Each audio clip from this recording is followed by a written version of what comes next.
to the garden. Today I'm going to be adding a whole bunch of grass clippings into our compost pile. These have a really high carbon to nitrogen ratio, so they actually help balance out food scraps from indoors.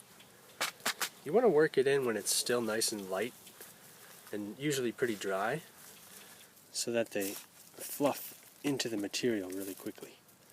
Then you get a really nice mixture like this. If you wait too long, you can get clumps. It can kind of stick together in big gooey pieces like that, and it just takes a little while to break down, and it doesn't mix very well. So mix it in right away, and you get a really nice consistency. I just like to fluff it with my pitchfork. I really don't have any leaves to add. That's the best material. But grass clippings is about all I have, so it's really good to mix it in as often as you can. I'm also getting a few leaves from some downed trees, but not enough to really balance out our food scraps. So this grass is a really welcome carbon source. That'll feed the microbes. Last time I added a really big batch of grass, the pile was actually steaming. So this will really jumpstart the pile.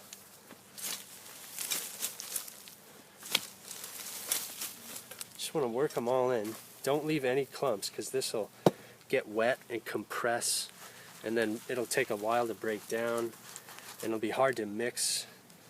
So I like to work it in now.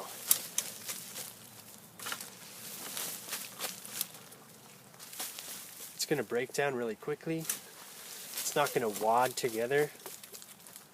It's just perfect material. It'll turn brown and eventually really black and rich, just like the rest of our compost. I've got mushrooms growing out of my compost pile. I just love that. I think that's an inky cap. These are actually edible, but I wouldn't probably eat this one. Look, you can still see a little bit of compost right at the top of the cap where it shot through. It's really cool. We get these because I add a lot of sticks and leaves and grass, and it's just really rich.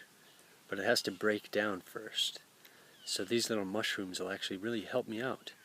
So I'm going to try and let this go and not disturb it so that it can set down its spores. We can get a whole bunch more.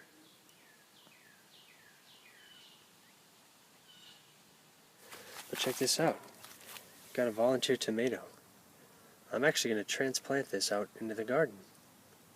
I could actually use a little extra tomato. So I'm just going to plant this out really quickly, right in the ground here. This was a spot I was going to plant an extra tomato anyways. I'm going to try and get down pretty deep so we can bury that stem. It's really my favorite way to plant tomatoes. So we're planting it much deeper than it was growing in the compost. All the way up to those first leaves. So these grass clippings are actually an excellent way to add carbon back into your compost pile. So I hope you give this a go in your garden. Thank you so much for watching, and I hope to see you next time.